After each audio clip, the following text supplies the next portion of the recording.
Welcome back to On the Move with Victor Shi. This is Victor Shi. It is Wednesday, June 7th, and today we are going to talk about the economy because for so long, Republicans have wanted you to believe that they are the party that helps the economy, that they are the party that will help families, and that they are the party that will improve your lives. But there is absolutely no evidence of that. They were perfectly fine with cutting programs for our veterans and working families. They were perfectly fine with sending us into default.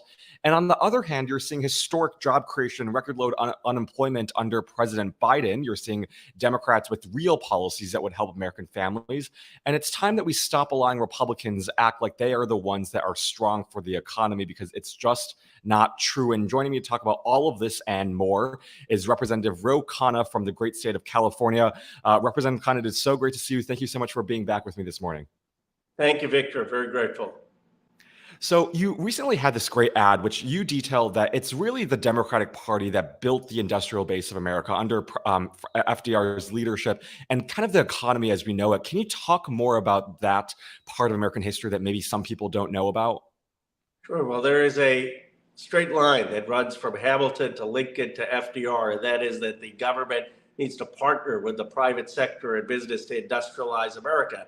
FDR did this in World War II and afterwards, where we had the government invest in manufacturing, the government invest in childcare centers when women, Rosie the Riveter was basically building the industrial capacity. The government invest in housing, actually, for workers.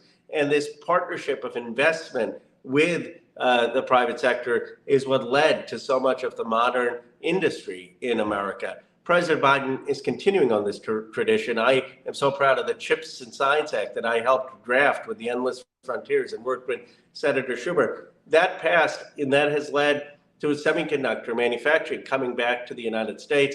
I highly recommend Paul Krugman's op-ed from yesterday in the New York Times, where he pointed out that manufacturing capacity investment is at record levels in this country. We're actually bringing manufacturing back because of things like the CHIPS and Science Act. No, it's incredible. And a part of that ad that you released also stresses the importance of Democrats rebuilding that industrial base and showing people that it's our party that is the one that's stronger on the economy. And I'm wondering how you think we do that and reclaim this sort of issue that Republicans have made a centerpiece of their campaigns. Victor, by showing that we're the ones who believe in investing in America and investing in the American worker. For 40 years, there was a policy under neoliberalism with the Reagan Revolution that said, let's just play the cards of capital. And we allowed our manufacturing to be hollowed out. We had capital go overseas in search of cheap labor, in search of lower environmental regulations. The Democrats are saying, no, enough with the hollowing out of the manufacturing base. Now we're going to invest in places like Columbus, Ohio, Youngstown, Ohio, Anderson, Indiana. We're going to bring new manufacturing jobs there. We're going to invest in our workers and in our unions. We're going to raise our wages.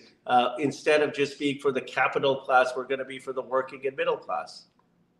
I mean, I don't know if you saw this new website by the White House yesterday. It's called invest.gov, and it's just it lays out all of the private sector and public infrastructure projects that are going on. And it's like, whoa, this is happening in literally like communities, every single community across the country, or nearly every community across the country. And it's quite stunning to see that. But my question is, do you think that enough people are seeing that right now President Biden and Democrats are the ones who are delivering for working class families and these infrastructure and public and private sector investments and not Republicans? No, Victor, I don't think we are doing a good enough job of getting our message out. We need to be showing up to small towns across America. We need to be going to places like Canton, North Carolina, which lost a paper mill, and saying, how are we going to revitalize these towns, standing with the mayor, standing with business leaders, and working in those communities to uplift workers, to uplift young people. I think there should be a tour. I've called for 100 new factories in 100 small towns, but we've got to be out there more. And we champion these macro numbers. No one looks at the manufacturing capacity investment index that Paul Krugman writes about. He's right that it's going up, but do you think the average voter in Pennsylvania or Ohio is saying, I think the manufacturing capacity index is going up? No, they want to know what is happening in their towns, for their kids, for their communities. How are we bringing back pride? So we've got to be much more local. We've got to be much more story-based, and we've got to be out there in these communities. I like that framework a lot. I think local politics often gets overlooked, and we need to be better at storytelling, because that's, I think, the way that you win over people and get people to actually recognize kind of this is what we are doing for them. But I want to switch to Republicans, because they're seem to be focusing on all the wrong things in the House, and you're in the House, as we all know. Is there any indication that Republicans are serious about things like the economy, things that they tell people that they champion? Well, the Republicans, let's just look at what they did with holding the country hostage and what they were fighting for. They were fighting for cuts to food assistance for the most vulnerable. They were fighting for cuts to veterans benefits, cuts for housing assistance for working families who can't afford a house, cuts to student loans, forcing students to pay back loans that they can't afford. These are their priorities, and they're fighting for tax cuts to the very, very, very wealthy. They aren't afraid of telling us what they believe in. They believe in tax cuts for the wealthy and cuts for the working class. But they shouldn't be allowed to pretend that they're for working class families. Yeah, absolutely. Let's shift to the Supreme Court, because I know that some of the activity by some of our current Supreme Court justices have been a concern for you and many other Democrats.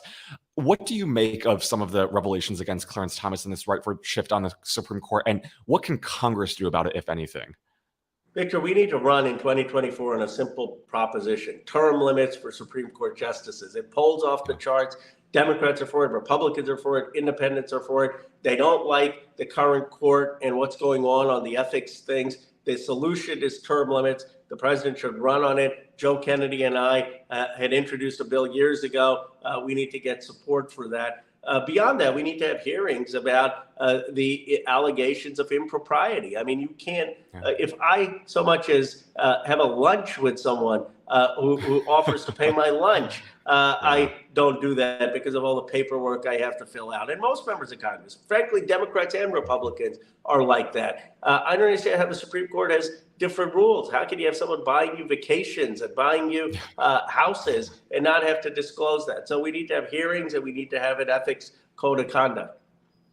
I mean, I think for so long for once, I guess there was a time where people actually looked at the Supreme Court, and that was the only kind of institution that could actually make fair and neutral decisions and at least sort of help people. And people could look at that and believe in what the Supreme Court was doing was right. But I guess with this rightward shift of the court, we're seeing them so brazenly take away rights and just rule on issues that are so against where the majority of American people stand. How do you talk about the Supreme Court now with young people, with people who have lost trust in the institution? How do you begin to repair that trust? To say that the Supreme Court has often been an impediment to American progress. This is a Supreme Court that had the Dred Scott decision that said Black people weren't people in America. This is a Supreme Court that had Plessy versus Ferguson that said that separate was equal.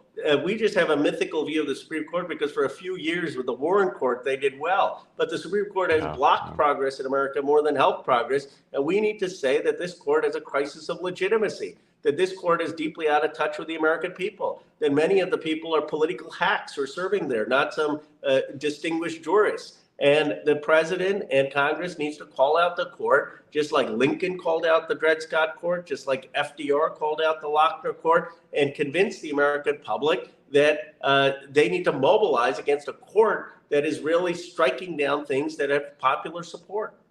Mm-hmm. So you mentioned term limits. What are some other things that you see could happen, maybe perhaps not under a Republican Congress, but in 2024, once we elect more Democrats to the House and expand the Senate? What are some other possible reforms you think we can enact to the Supreme Court to make it fairer and also more representative of democracy? I would say three things. One, we need to have term limits for Supreme Court justices. Two, we need to have a code of ethics and judicial conduct for Supreme Court justices so they're not conflicted like many of them are now. And three, Congress needs to legislate. We need to codify Roe versus Wade. We haven't done that. We've given the Supreme Court power and then we're not acting. We need to make sure that we're passing the assault weapons ban. We need to make sure that we're passing legislation to protect trans kids. Some of it is the Supreme Court, but some of it is that then Congress doesn't act. When they strike down environmental legislation, we could act and pass the legislation in a way that will survive judicial scrutiny, but we're just not acting. So it's term limits and judicial code of ethics, but then it's Congress acting and getting rid of the filibuster to do so. Absolutely. The last topic I want to ask you about is Dianne Feinstein, because you were, I believe, the first representative in California to call for her resignation. She's been back for a couple of weeks now, and there's been some concerning reports in the New York Times and other outlets about her ability to perform basic tasks. And I'm wondering, do you still think she should resign? How should we make of her return to the Senate now? Yes, absolutely, she should resign. It's a basic question. Do you Yeah. believe that staff should be running these offices, or do you believe that someone, if they're a senator, should actually be doing the job? I don't understand how this is a question. The senator is unable to talk to voters. The senator is unable to talk to the Yeah. press. The senator is unable to answer questions. The staff is running everything.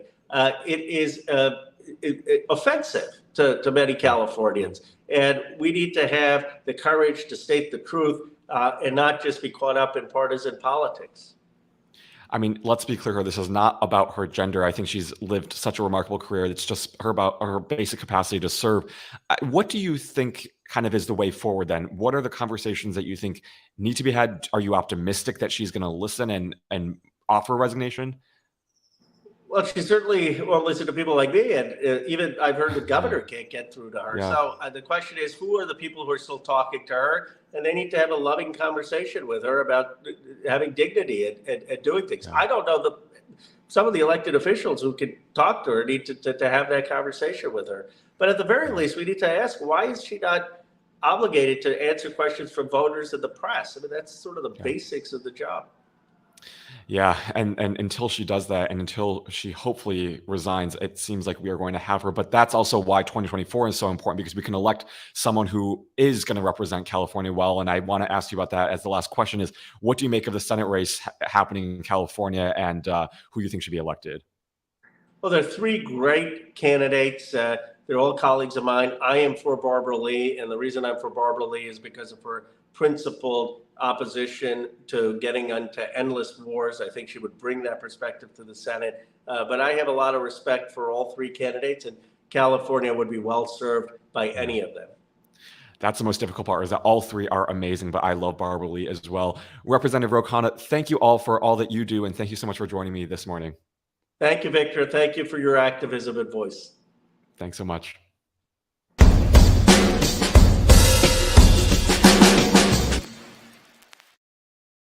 Well, that was an interesting episode with Representative Ro Khanna, and we have lots of news to get to. I know I wasn't here yesterday, but we have lots of news to get to. First of all, there's some breaking news regarding Chris Licht, who we all know as now the former head of CNN.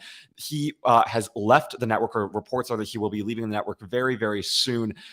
As we all know, Chris Licht's tenure has been somewhat rocky, to say the least. There was a piece in the Atlantic last week that kind of chronicled just how bad his tenure has been and what's happened under CNN under his leadership. It's worth reading. It's very long, but it's really worth reading.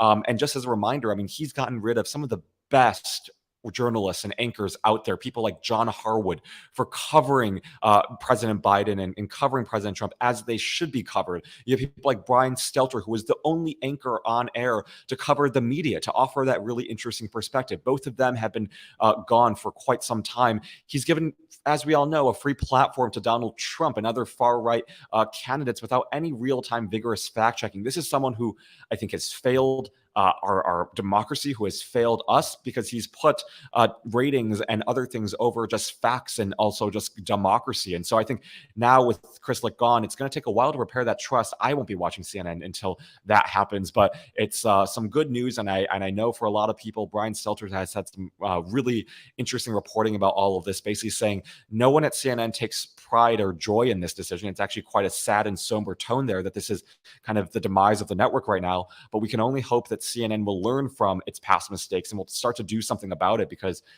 democracy requires it. And hopefully they realize that with all of this, there is no such thing now as both sidesism. There is no such thing as fairness, because you have one party that is inherently against giving people the truth and covering the facts and giving people a clear-eyed view about just the threat that Republicans face to democracy. So I hope basic kind of principles kind of will reign here with new leadership, but I'm not very optimistic given everything that they've done. But like I said, one can only hope that that happens.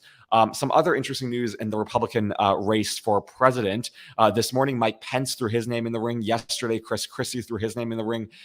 My question is why? I mean, there is no viable path for, especially Mike Pence. I mean, he is pissed off Trump supporters for not doing enough. He's pissed off regular people for not doing enough either. I don't see a lane for Mike Pence. I think he is someone who, he's slick. I will admit that. He is a good speaker, but I don't think anyone's going to come to support him. He is someone who I actually can't see any calculation that he becomes president. Chris Christie is different. I think he is someone who is more willing to call out Donald Trump and throw some punches at him.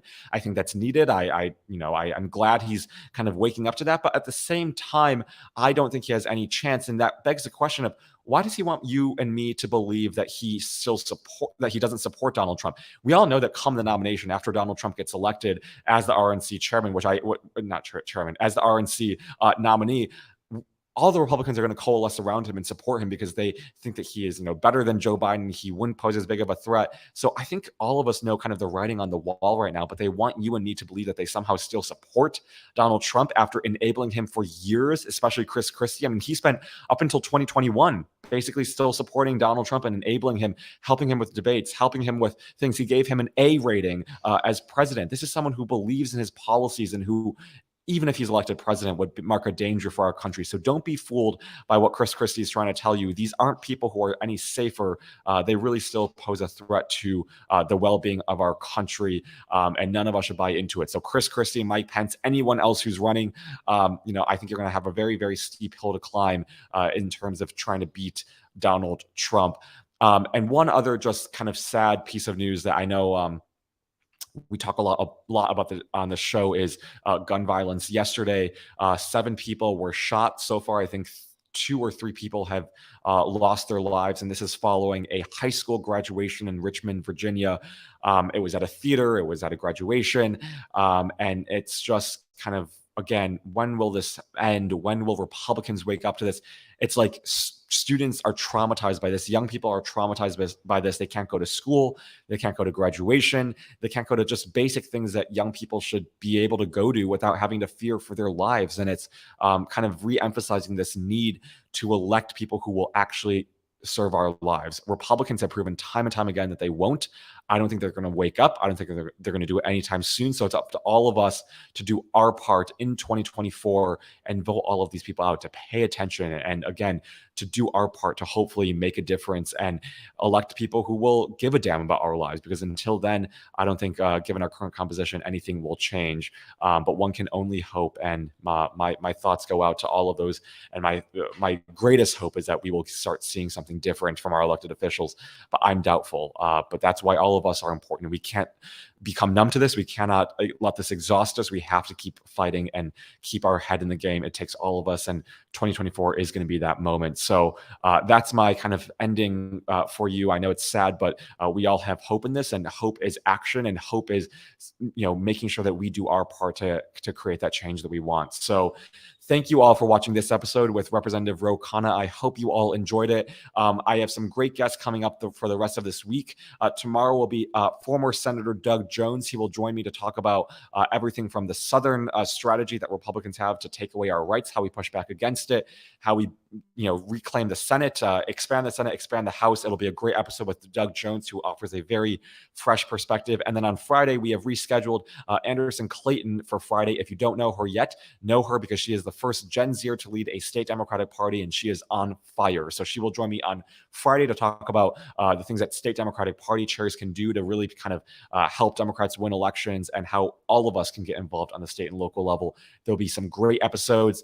So join us at 8 a.m. Pacific, 11 a.m. Eastern, right here on youtube.com/Politicon, or on Twitter if you're listening right here. So be sure to like and retweet so other people can find this video, or subscribe on YouTube and like this video so other people can see it.